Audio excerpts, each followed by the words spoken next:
गवार देवरानी जेठानी तानों का रिश्ता। आज मोनिका 2 महीने की बीमारी की छुट्टी के बाद पहली बार ऑफिस जा रही थी। मोनिका की देवरानी वंदना ने अपने हाथों से मोनिका के लिए टिफिन तैयार किया था। वह किचन से बाहर आते हुए बोली, भाभी आपका टिफिन, और मोनिका के करीब पहुंची तो मोनिका ने उसे गले से लगा लिया। मोनिका की आंखों से आंसुओं की झड़ी लग गई। उसके मानस पटल पर अतीत की यादें किसी चलचित्र की भांति अंकित होने लगी। छोटे से गांव से माया नगरी मुंबई के पोशाक इलाके में बहू बनकर आने वाली वंदना के लिए अपनी ससुराल की राह पहले दिन से ही कठिन बन गई थी। शादी के बाद अपनी इकलौती जेठानी के पैर छूने के लिए झुकी तो मोनिका पीछे हटते हुए बोली, ओह व्हाट इज दिस, यह किस जमाने में जी रही है, गवार कहीं की। आजकल कोई पैर छूता है क्या? यह हाईटेक युग है, हाय हेलो और हक करने का जमाना है। लगता है यह लड़की एजुकेटेड भी नहीं है। फिर तो भाभी से गले मिल लो वंदना, अजीत ने हंसते हुए कहा। वंदना आगे बढ़ी तो मोनिका ने नाक सिकोड़ते हुए कहा, बस बस दूर से ही नमस्कार कर दो, मैं मान लूंगी। वंदना दोनों हाथ जोड़कर नमस्कार कर आगे बढ़ गई थी। शादी के पहले दिन से ही जेठानी मोनिका का पारा 7वें आसमान पर चढ़ा हुआ था। हाईटेक सिटी मुंबई की गलियों में बचपन बिताने वाली मोनिका को किसी ठेठ गांव की लड़की बतौर अपनी देवरानी कतई पसंद नहीं थी। मोनिका ने अपने देवर अजीत की शादी अपने मामा की इकलौती बेटी लवलीना से करवाने के लिए बहुत हाथ पैर मारे थे, परंतु अजीत ने उसकी एक भी ना सुनी। लवलीना मॉडलिंग करती थी और शहर के स्थानीय फैशन शोज में नियमित रूप से शरीक होती थी। फैशन शोज के लिए वह देश के अन्य शहरों में भी अक्सर जाती थी। लवलीना का ताल्लुक हाई फाई सोसाइटी से था। जुहू स्कीम इलाके में स्टार बेटे बेटियों के साथ स्वच्छंद जीवन का लुत्फ उठाने वाली लवलीना फिल्मों में भी अपना नसीब आजमा रही थी। मोनिका किट्टी पार्टियों, शॉपिंग व पिकनिक की जबरदस्त शौकीन थी। वह चाहती थी कि उसके परिवार में ऐसी ही कोई मॉडल लड़की आए ताकि जेठानी देवरानी में बेहतर तालमेल बना रहे। परंतु जब अजीत ने देहाती लड़की से विवाह कर लिया तो मोनिका के तमाम ख्वाब पत्थर से टकराए शीशे की भांति टूटकर चकनाचूर हो गए। वह जल भून कर रह गई।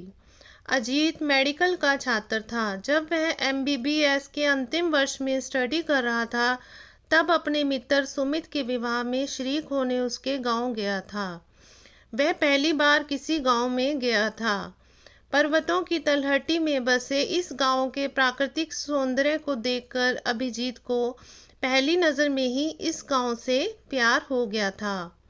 गांव के चारों ओर आच्छादित हरियाली, दूर दूर तक लहलहाते हरे भरे खेतों में फुदकती चिड़ियां, हरे भरे घने वृक्षों पर कलरव करते विहिक और उनकी छांव में नृत्य करते मोर, अमराइयों में कूकती कोयल आदि ने अजीत को इतना प्रभावित किया कि वह शादी के बाद भी कई दिनों तक अपने दोस्त के घर पर ही रुक गया था। अपने दोस्त के विवाह में ही अजीत ने वंदना को देखा था। विवाह के 2 दिन पूर्व आयोजित संगीत संध्या में उसने वंदना को गाते और नृत्य करते हुए पहली बार देखा था। संगीत संध्या की रात को नींद ने अजीत की आंखों से किनारा कर लिया। रात भर उसकी आंखों के सामने वंदना का चेहरा ही घूम रहा था। उसे लगा कि अब उसकी तलाश पूरी हो गई है। उसके उसके दिमाग में जीवन साथी की जो तस्वीर थी उसी के अनुरूप ही वंदना थी। सुमित के विवाह के बाद अजीत ने वंदना के बारे में छानबीन शुरू कर दी। उसने प्रवीण के पिता शिव शंकर प्रसाद से इस बारे में पूछा तो उन्होंने बताया, बेटा वंदना पंडित राम प्रसाद की ज्येष्ठ कन्या है। वे सेवानिवृत्त अध्यापक हैं जो 2 वर्ष पहले ही सेवानिवृत्त हुए हैं। घर की गरीबी के कारण वंदना ने कक्षा 10वीं उत्तीर्ण कर स्कूल को अलविदा कह दिया था। वंदना मेरी गोद में खेली पड़ी है। लड़की बहुत ही संस्कारित, सुशील और बुद्धिमान है। वंदना की आवाज़ बहुत ही मीठी व सुरीली है। वह बहुत ही अच्छा गाती है। परवीन के विवाह में संगीत संध्या में तुमने वंदना के गीत सुने ही होंगे। अजीत, एक बात मैं तुम्हें यह भी बताना चाहूँगा कि वंदना के विवाह की चिंता ने राम प्रसाद की नींद हराम कर दी है। उनकी बिरादरी के कई लोग वंदना को देखने आते हैं, पर दहेज पर आकर बात फिसल जाती है। वंदना से छोटी एक और बहन है, उसके हाथ भी पीले करने हैं। गत वर्ष पंडित जी की पत्नी का बीमारी के बाद आकस्मिक निधन हो गया। उन्होंने इलाज में पैसा पानी की तरह बहाया, पर उसे बचा नहीं सके। पंडित जी की पत्नी का निधन क्या हुआ, इस परिवार की तो रीढ़ की हड्डी ही टूट गई। शिवशंकर प्रसाद ने अजीत के कंधे पर हाथ रखते हुए कहा, बेटे अजीत, पंडित जी मेरे बहुत अच्छे मित्र हैं। उनकी दोनों बेटियां सुंदर, सुशील और सुसंस्कारित है। अगर वंदना तुम्हें पसंद है और उसे अपना जीवन साथी बनाना चाहते हो तो मुझे पंडित जी से बात करने में प्रसन्नता होगी। शिवशंकर प्रसाद की बातों से अजीत के मन में लड्डू फूट रहे थे। वह जल्दी से जल्दी मुंबई जाकर इस संबंध में अपने माता पिता से बात करना चाहता था। शिवशंकर ने अल्प विराम के बाद कहा, बेटा कोई भी निर्णय लेने से पहले अपने माता पिता से एक बार बात जरूर कर लेना। हो सके तो उन्हें एक बार यहाँ पर लेकर आ जाना। जरूर अंकल, मैं कोई निर्णय लेने से पूर्व माता पिता से बात करूँगा और मुझे पूरा विश्वास है कि मेरी पसंद ही मेरे माता पिता की आखिरी पसंद होगी। अंकल, वन्ना तो मुझे पहली नज़र में ही पसंद आ गई थी। मैं ऐसी ही लड़की को अपनी जीवन संगनी बनाना चाहता हूँ, जिसका मन स्वच्छ कांच की तरह पारदर्शक हो, जिसके आर पार सहज देखा जा सकता है। वंदना का मन ताल के स्वच्छ जल की तरह निर्मल है, जिसके भीतर सहजता से झांककर तल को देखा जा सकता है। अंकल, सुमित के विवाह के दौरान हमारी कई मुलाकातें हो चुकी हैं। मैं कल ही मुंबई जा रहा हूँ। आप चाहें तो वंदना के पापा से बात कर सकते हैं। अजीत उत्साहित होकर बोल रहा था, ठीक है, मैं कल ही पंडित जी से बात कर लेता हूँ। शिवशंकर ने कहा। अजीत ने मुंबई पहुंचकर जब अपने मम्मी पापा और भैया भाभी से इस बारे में बात की तो मोनिका भाभी क्रोधित हो गई। उन्होंने नाराजगी व्यक्त करते हुए कहा, अरे अजीत, मैंने तो लवलीना से तुम्हारे लिए बात कर रखी है। मुंबई जैसे शहर में गांव की अशिक्षित और गंवार लड़की लाकर समाज में हमारी नाक कटवाओगे क्या? अरे भाभी, मैंने तो आपसे पहले ही कह दिया था कि मुझे लवलीना पसंद नहीं है। मेरी और उसकी सोच में जमीन आसमान का अंतर है। भाभी, मैं सीधा साधा लड़का हूँ, जबकि लवलीना हाय काय। अजीत मुस्कुराते हुए और कुछ कहने जा रहा था, मगर मोनिका ने अजीत की बात काटते हुए कहा, क्या बुराई है लवलीना में? दिखने में किसी हीरोइन से कम नहीं है। अच्छी पढ़ी लिखी है, ऊंचे खानदान की है, हाई सोसाइटी से ताल्लुकात रखती है। भैया, तुम्हें ऐसी लड़की दिन में चिराग लेकर ढूंढने से भी नहीं मिलेगी। कहते हुए मोनिका मुंह फुलाकर बैठक से चली गई। अरे भाई, उसे अपनी पसंद की लड़की से शादी करने दो ना। तुम अपनी पसंद उस पर क्यों थोप रही हो?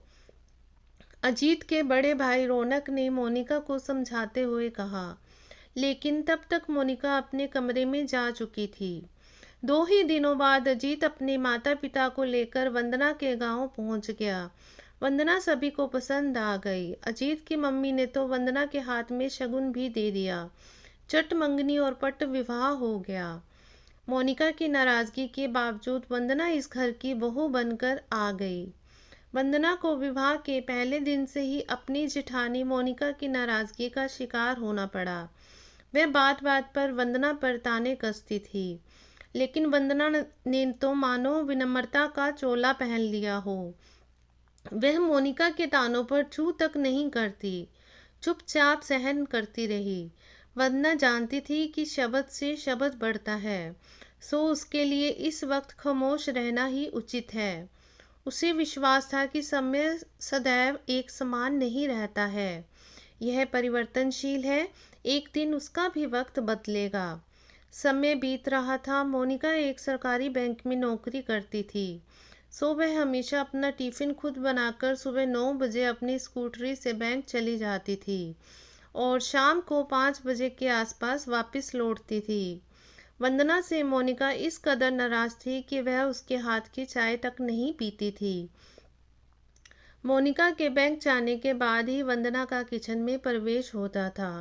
वंदना के सास ससुर मोनिका के तेज तर्रार स्वभाव से भली भांति परिचित थे, वे हमेशा खामोश ही रहते थे।